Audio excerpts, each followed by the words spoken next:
Fala aí, amiguinhos. Beleza? Tudo bem? Primeiro vídeo de muitos, né? A gente vai começar a fazer agora um trabalho de recuperação do tempo perdido aí, tentando estudar um pouco da matéria de vocês da terceira série, para preparar vocês para o vestibular aí, né?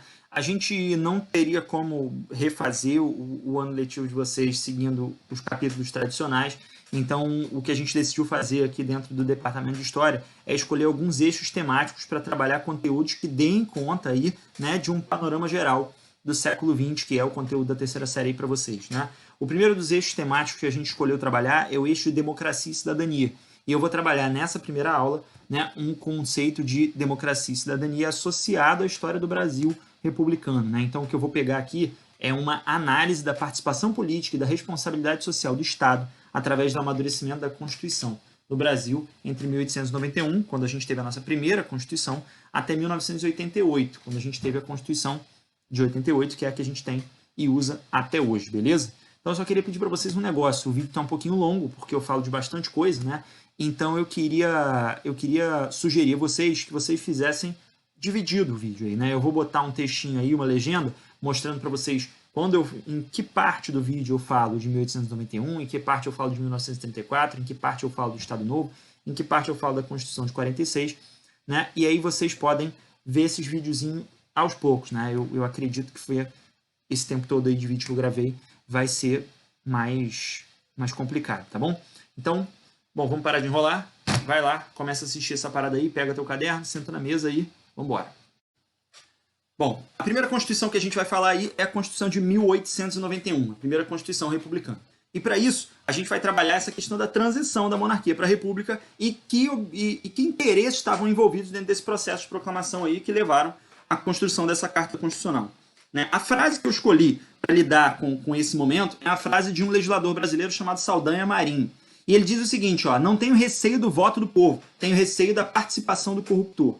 Dentro daquele contexto, a gente estava fazendo uma transição da monarquia para a república em que se defendia o fim do voto censitário, ou seja, o voto daquela pessoa que tem renda, né? Então, a partir lá da proclamação da república, estava em debate, era o fim dessa exigência, de que as pessoas tivessem que declarar algum tipo mínimo de rendimento para poder votar. O que o Saldanha Marinho está dizendo para a gente? Bom, que o problema não é a gente necessariamente abolir ou não esse princípio, né, da remuneração aí comprovada para você poder votar. A questão é que você permite o voto amplo de todos dentro de um cenário de profunda desigualdade social. Então, o que os grandes proprietários de terra, o que os poderosos vão fazer com todo esse poder econômico e político que eles exercem? Será que eles não vão tentar manipular o voto das pessoas? Será que eles não vão tentar manipular a estrutura política, a estrutura eleitoral? Era isso que o Saldanha Marinho estava alertando para a gente aí. Vamos ver como é que ele alerta e como é que isso se concretiza na nossa sociedade aí então, né? Como eu escrevo aí no meu slide, né? O contexto da construção da Constituinte de 1891 é o contexto de defesa e afirmação dos princípios federalistas pela corrente liberal, na transição da monarquia para a república no Brasil. Então, o que eu estou querendo dizer com isso? Haviam lá um monte de grandes proprietários de terras espalhados pelas províncias brasileiras que se submetiam ao governo centralizado no Rio de Janeiro, representado pelo Dom Pedro II. Pois é, só que esses caras, eles tinham todo o interesse do mundo em amadurecer a sua autonomia regional. Para quê? Para usar os seus recursos para investir na sua infraestrutura, para construir as suas relações de trabalho locais, para ter mais autonomia para produzir e investir cada vez mais em produtividade e lucrar com isso. Então o que esses caras se diziam eram liberais por quê? Porque eles queriam usar o Estado a seu favor na região? Não, porque eles consideravam que o Estado interventor a que eles defendiam que fossem livres, que fossem liberais, era a monarquia. Então esse poder centralizado no Rio de Janeiro exercia uma interferência muito grande sobre as regiões e esses caras queriam que isso não acontecesse. Então eles se autodenominavam liberais, defensores de um Estado cada vez menor. Que Estado? O Estado federativo, centralizado, aqui no Rio de Janeiro, né? Então, tipo assim, esses caras estão lá defendendo uma liberdade, uma autonomia para garantir os seus interesses. Se inspiravam em quem? Nos Estados Unidos da América, né? Daí, inclusive, a escolha do nome do Brasil republicano, uma vez que esses caras estavam envolvidos dentro desse processo de proclamação, né? Então eles escolhem o nome do Brasil de Estados Unidos do Brasil. Nada mais natural, né? Bom, mas aí eu continuo escrevendo lá. Esse modelo, esse contexto, consagraria um modelo oligárquico que no plano político sofria constante intervenção de latifundiários, fraudando eleições. Então, qual é a parada aí, né? Esses caras eram tão poderosos nas suas regionalidades lá, tinham tantas terras, tanto poder militar, uma vez que muitos deles eram antigos membros da Guarda Nacional, que no final das contas esses caras tinham plena capacidade de pressionar as pessoas por um voto dentro de um cenário republicano, para votarem nos seus candidatos ou até mesmo neles, né? A única coisa que eles precisavam para que essa pressão fosse eficiente, para que essa pressão desse certo, era garantir no texto constitucional que esse voto pudesse ser exposto, para que eles pudessem comprar diretamente o voto das pessoas, porque eles pudessem pressionar e coagir as pessoas a votar nos candidatos deles, né? E por isso aparece lá no nosso texto constitucional de 1891 o voto aberto. O voto aberto é a expressão maior da capacidade dos grandes proprietários de terra daquela época de que eles conseguissem manipular as eleições, né? Você conseguia comprar o voto, você conseguia pressionar alguém a votar em quem você queria, basicamente sabendo em quem ela vota, né? E tendo o poder que esses grandes proprietários de terra tinham. Mas além de falar do voto aberto, a gente precisa falar de uma outra coisa em relação à participação política. O voto naquele momento era restritíssimo, principalmente nas cidades. Ó, não podiam votar os mendigos, os soldados, os membros das ordens religiosas e os analfabetos. Isso significa que, basicamente, entre 1891 e 1930, no Rio de Janeiro, cerca de 1 a 2% da população só votava, né? O voto ele era construído para que as pessoas não participassem das eleições nas cidades. E no campus, bom, o atestado de alfabetização para votar naquela época era a assinatura do próprio nome em livro de eleição, né? Então, obviamente, quem ia votar lá no grande proprietário de terra ou no candidato associado a ele, contava com um compadrio desse cara para que se pudesse votar, para que se tivesse o direito político. Mas isso é um direito político? Não, isso é basicamente a subordinação política a um agente poderoso do Estado, que era o grande proprietário de terras, né? E socialmente, o que a gente pode falar dessas eleições? A gente pode falar que, dentro daquele cenário, né, o Estado ele se responsabilizava praticamente nada com a sociedade, né? O Estado não garantia ensino público primário, o Estado não garantia interferência nas relações de trabalho, porque isso significava, naquela época, segundo os juristas, interferir no livre exercício profissional, né? O Estado não garantia saúde para ninguém, o Estado não garantia basicamente nada. E por que o Estado não garantia basicamente nada naquela época? Bom, porque esse texto constitucional ele foi construído por esses grandes proprietários de terras. E as garantias sociais como ensino, saúde e outras questões, elas eram, na grande maioria das vezes, associadas a favores prestados por esses homens ricos, proprietários de terras, em troca de votos. Então havia aí uma combinação entre um Estado excludente nas grandes cidades e excludente socialmente no campo, para que os grandes proprietários de terra tivessem a ampla capacidade de manipular o processo eleitoral comprando votos, pressionando por votos, ou contando com a gratidão de muitas pessoas em troca do voto, né? A única coisa que eu ainda preciso falar aí para vocês é que dentro dessa Constituição aí também aparece uma restrição ao voto feminino, mas é uma restrição muda. As mulheres não aparecem na Constituição de 1891. Não tem lá, mulheres não podem votar, mas também não tem mulheres podem. E aí a percepção que a gente tem é muito clara, né, de que se não aparecia que as mulheres podiam votar, a sociedade naquela época, uma sociedade extremamente patriarcal, ela não ia permitir que as mulheres votassem. Então uma filha, uma esposa que reclamava seu direito de voto, ela podia ser tratada com extrema agressividade naquela época, tanto física quanto mental, social e cultural. Beleza? Então, essa é a Constituição de 1891. Uma Constituição excludente, limitadora pra caramba, mas que garante para o grande proprietário de terra um amplo poder de manipulação eleitoral. Bom, galera, a Constituição de 1891, ela dura todo o período que a gente chama de Primeira República e que dura de 1889 a 1930. Quando a gente chega lá em 1930, né, o Brasil ele já está vivendo um outro processo político que não tem mais só a ver com as oligarquias no campo manipulando o Estado. Por quê? Porque as grandes cidades elas crescem muito ao longo das décadas de 10 e 20, principalmente com o processo de industrialização oportunizado pela Primeira Guerra Mundial, né? Então, tipo assim, a gente tem lá um crescimento industrial nas grandes cidades, um crescimento da população urbana e um crescimento dos núcleos politizados nas cidades. E esses núcleos politizados eles estão dentro dos sindicatos, eles estão dentro da classe artística e eles também estão dentro das forças armadas. Então a gente tem 3 grandes movimentos na década de 20 que começam a reclamar a participação política.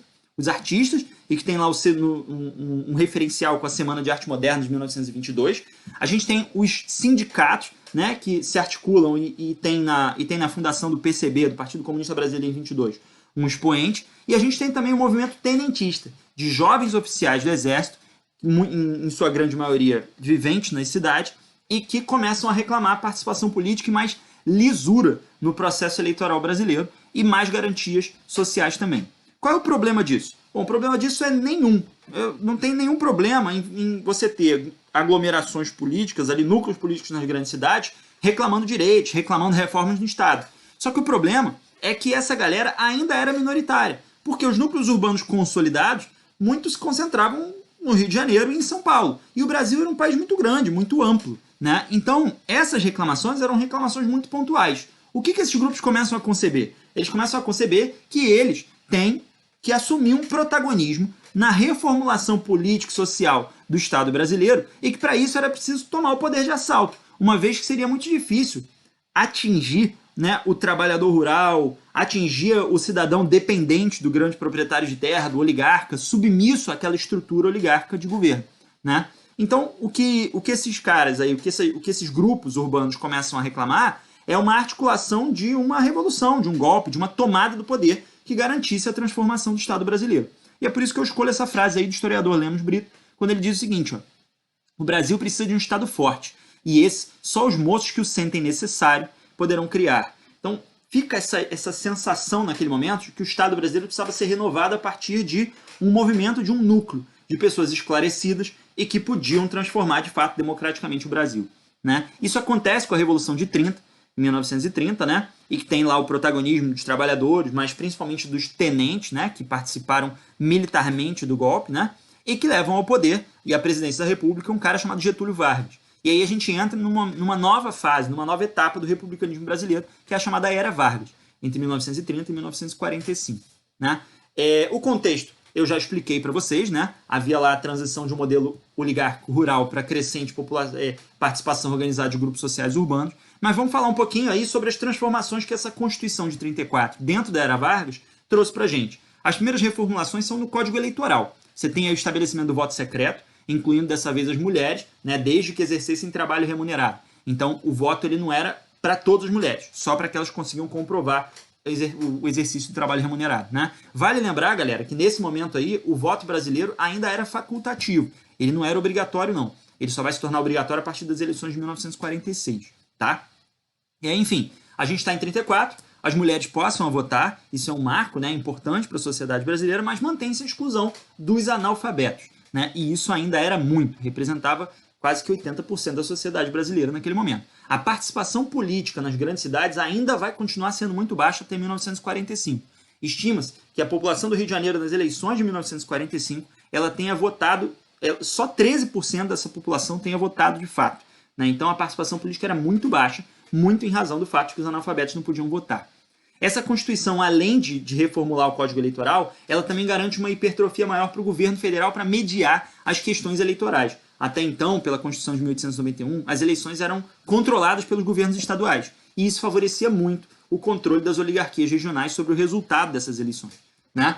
Além da criação da Justiça Eleitoral, também é criada a Justiça do Trabalho. Né? E aí, acompanhando a criação da Justiça do Trabalho, a gente tem uma ampliação da responsabilidade do Estado sobre as questões sociais no Brasil. A gente tem a criação de leis trabalhistas, a gente tem a criação do Ministério da Educação e da Saúde para que o governo se responsabilizasse pelo ensino e pelo atendimento à saúde das pessoas. E a gente também tem um compromisso do governo com a construção de uma identidade nacional mais ampla, né? Que abarcava, inclusive, a percepção da miscigenação da população brasileira. Então, todas essas questões aí são muito importantes para a gente falar de um novo momento, que é esse momento aí da Era Vargas e do cenário constitucional de 34. Beleza? Mas o fato é que essa Constituição é uma Constituição muito interessante, porque garante mais responsabilidade social para o Estado e que garante alguma reforma do processo político-eleitoral brasileiro, mas para dar mais lisura a esse processo, né? Mas o fato é que ela construía um sentido de responsabilidade para o governo federal que era muito complexo, né? Porque a partir daquele momento o governo federal ele tinha muitas atribuições na educação, na saúde, tudo mais, tal caramba, e dividia muito pouco com os estados e com as regiões. Então olha que parada doida. O que começa a se esperar do governo federal é que resolvesse problemas e demandas para muitos grupos sociais ao mesmo tempo.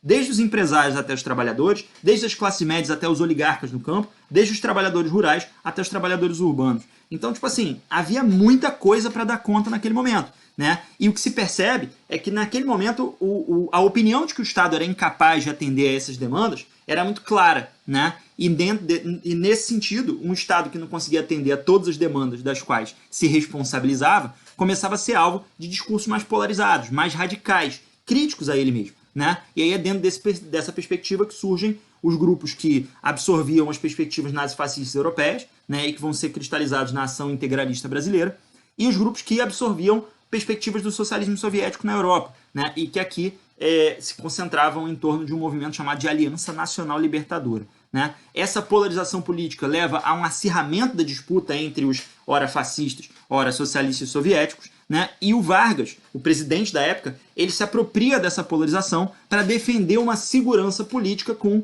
um golpe ditatorial. Ou seja, ele fecha os partidos, ele fecha o Congresso e assume o poder no governo brasileiro, de maneira autoritária. Né? E aí a frase que eu escolhi para falar sobre esse momento aí é de um jurista chamado Pontes de Miranda. E ele diz o seguinte, ó, nada mais perigoso do que fazer-se uma Constituição sem o propósito de cumpri-la, ou de só se cumprirem os preceitos de que se precisa, ou se entende devam ser cumpridos, o que é pior. Ou seja, o governo, ora, assumia a responsabilidade parcial sobre algumas coisas, mas outras não. Isso fica claro, por exemplo, com a regulamentação dos direitos trabalhistas nas cidades, né, com direito de férias, salário mínimo, limite para jornada de trabalho, mas com o postergar dos direitos trabalhistas no campo, que não vem durante a era Vargas, né, em nenhum momento, e que garantem ainda uma manipulação do poder e até do próprio processo eleitoral no campo pelos coronéis ainda durante a era Vargas.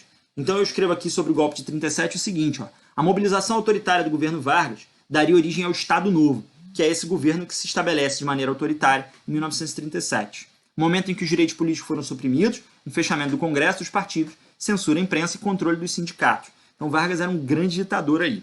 Mesmo direitos sociais estabelecidos na época, como a CLT, representaram ferramentas na construção de uma relação submissa entre a sociedade e o seu grande líder. O que eu estou dizendo aí basicamente é que esse golpe aí autoritário que vai construir o governo do Estado Novo do Vargas, ele até pode avançar em algumas questões sociais, mas como é que a gente pode garantir que foi avanço social se não havia democracia para debater esses direitos, né? Como ter lá o reconhecimento de direitos trabalhistas que não podem ser fiscalizados pelos sindicatos, uma vez que não há democracia para que esses sindicatos possam se manifestar, né? Como garantir que houve expansão do ensino se não se podia ensinar de maneira autônoma nas escolas? Os professores não tinham liberdade de cátedra, né? Então, tipo assim, todas essas questões elas são muito claras.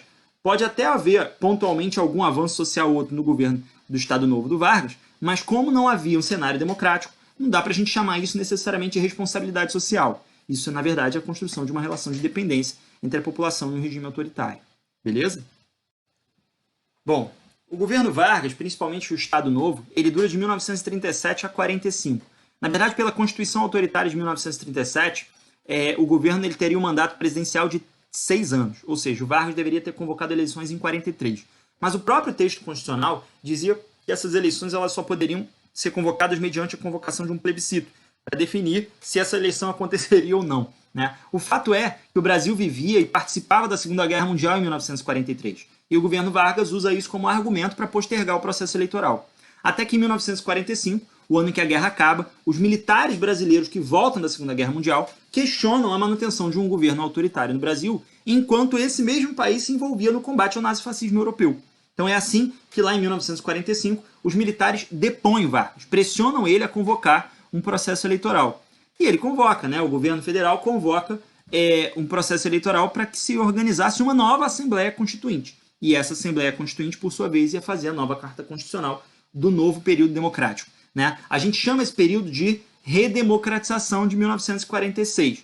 Só que a grande parada aí é que o que a gente vai perceber é que essa Carta Constitucional, ela de fato, ela atua em favor de um processo de redemocratização, mas ela conserva muitas características do período anterior, né? E é por isso que eu escolho aí a frase da Maria do Carmo Campelo de Souza, quando ela diz que ao observador mais descuidado, a redemocratização pode parecer mais radical do que na realidade foi. E aí, por que eu estou falando isso? Eu estou falando isso porque a gente precisa voltar lá para 1945 e saber quem ganhou a guerra. Quem ganhou a guerra foi, por um lado, um bloco de aliados cujos quais integravam os Estados Unidos, a Inglaterra e a União Soviética. Né? Países com modelos político-econômicos e de relações diplomáticas completamente diferentes. Né? E o Brasil vai absorver isso. Só que vai absorver isso do lado de quem? Dos Estados Unidos. Né? A foto que eu escolhi aí para esse processo não é uma imagem da Constituinte, é uma imagem da bancada do Partido Comunista Brasileiro, que era até ampla naquele momento. Né? E por que essa bancada aí ela foi tão importante? Porque essa foi a bancada que ficou na Berlinda aqui no Brasil. né, em 1946, durante esse processo constituinte, o grande debate dentro da política brasileira era se o Partido Comunista Brasileiro ele podia existir no Brasil, uma vez que suas pretensões não eram exatamente democráticas, né? Eles não tinham como princípio a democracia liberal do Ocidente e dos Estados Unidos, né? Então, o que a gente percebe aí dentro das discussões de 1946 é que já há uma inserção do Brasil no contexto daquele movimento que a gente chama de Guerra Fria, né? E de construção de uma bipolaridade no pós-1945. Então, vamos lá. Os principais aspectos dessa Constituição de 1946 foram o estabelecimento do voto obrigatório, agora sem restrições à participação feminina. Homens e mulheres podiam votar. Analfabetos ainda não, né? Então a participação política ainda é um pouco restrita, mas ela está se ampliando cada vez mais porque o índice de alfabetização do Brasil está crescendo e porque a população urbana que se alfabetizava nas cidades também estava crescendo, né? O Brasil está se tornando cada vez mais um país urbano a partir de 1945 aí, e tudo mais, né?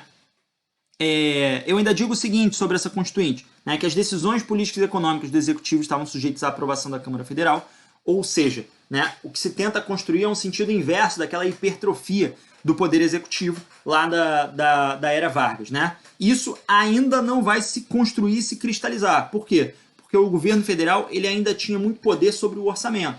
E como ele tinha muito poder sobre o orçamento, ele podia criar instruções normativas que beneficiavam os partidos, os grandes proprietários de terra que representavam as suas regiões. E aí, nesse sentido, o apoio no Congresso era de fácil manejo para os presidentes naquela época. Assim como eles também podiam criar autarquias, e essas autarquias forneciam serviços que estavam subordinados a eles, como bancos, escolas, centros de desenvolvimento e tudo mais, né? O sistema Eletrobras. E aí, enfim, e como eu já disse antes, né, o que mais vai ficar em pauta aí dentro dessa Constituição de 1946 não é nem os direitos políticos e nem a responsabilidade social. Era o caráter democrático liberal do Brasil sob a questão do Partido Comunista Brasileiro, né? Questões como a igualdade jurídica, liberdade religiosa e liberdade de expressão são muito valorizadas, porque características da democracia liberal, né? Mas há um questionamento claro ao PCB e à legalidade da defesa do comunismo soviético no Brasil e tudo mais. Mais tarde, em 1947, o Partido Comunista Brasileiro seria cassado pelo então presidente Eurico Gaspar Dutra, exatamente associado a um interesse do governo brasileiro em se aproximar dos Estados Unidos, que naquela época emitia um comunicado que a gente vai passar a chamar de doutrina Truman, que era a doutrina de combate à ameaça socialista no mundo. Beleza? Bom, o que a gente sabe sobre esse período aí, que é inaugurado pela Constituição de 46, que é um período que a gente vai chamar de intervalo democrático, exatamente porque começa com o final de uma ditadura, que é a do Estado Novo, né? E depois termina com o início da ditadura militar em 64, o que a gente sabe sobre esse período é que ele é um período de crescimento das massas nas grandes cidades, né? E de politização dessas massas, né? Não é à toa, muita gente chama esse período de período populista. Por quê? Porque ele está associado a presidentes, a políticos que se projetam dentro do cenário político brasileiro a partir do atendimento das demandas e dos anseios das massas, né? Nem sempre esses anseios garantem algum tipo de responsabilidade social. Muitas vezes eles estão associados à propaganda, a discursos demagógicos também, né? Mas o fato é que há uma grande preocupação dos políticos brasileiros em atender aos anseios das grandes massas. Pois é, só que lembra daquele movimento político brasileiro lá de 30 e que amadurece a perspectiva de que havia uma elite ilustrada capaz de conduzir o Brasil, tomar o poder de assalto e tudo mais? Pois é, essa mentalidade política ela não desapareceu no Brasil, ela continua existindo, né? Então, dentro lá desse período aí de intervalo democrático, a gente tem um monte de políticos, um monte de forças políticas dentro do Brasil que consideram que o caminho a ser percorrido para o amadurecimento, para a modernização do Brasil, ele não passava necessariamente por aqueles políticos que eram escolhidos pelas massas. Ou seja, havia uma perspectiva, né, super elitista, né, de determinados grupos brasileiros de que as decisões precisavam ser tomadas por um núcleo, por uma elite. Né? E é por isso que eu escolho aí, né, a frase de um dos ditadores do golpe de 64, aí, o Emílio Garrastazu Médici, quando ele diz duas coisas, né, duas frases que ele disse ao longo da ditadura militar.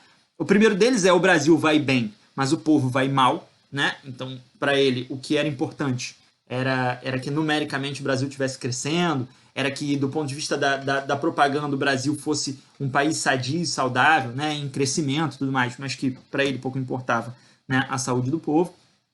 E a outra eleição direta é uma piada, ou seja, não dava para confiar na percepção política do povo e no voto popular, né? Uma vez que essa galera não tinha conhecimento ou maturidade para participar do processo eleitoral. Era isso que pensava o Médici, era isso que pensava muita gente durante o intervalo democrático, e essa mobilização ela resulta no golpe de 64. O golpe de 64 ele é aplicado sob o argumento do combate à ameaça comunista no Brasil, mas o fato é que o político que foi deposto lá, o presidente que foi deposto em 1964, João Goulart, ele não era membro do Partido Comunista, nunca tinha sido, ele era uma liderança sindical, mas com muito trânsito entre os empresários e dentro de alguns grupos militares também, né? Bom, o que a gente precisa falar aí sobre o golpe de 64 e sobre como aconteceu lá a responsabilidade social e a participação política nessa época?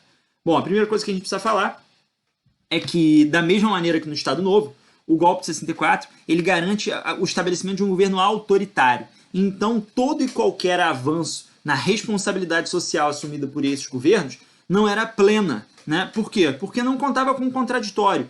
A gente não tem os registros do que funcionava e do que não funcionava, não havia registros de mobilização social para reclamar direitos sociais mais eficientes, né? Não há contribuição popular na construção desses direitos sociais.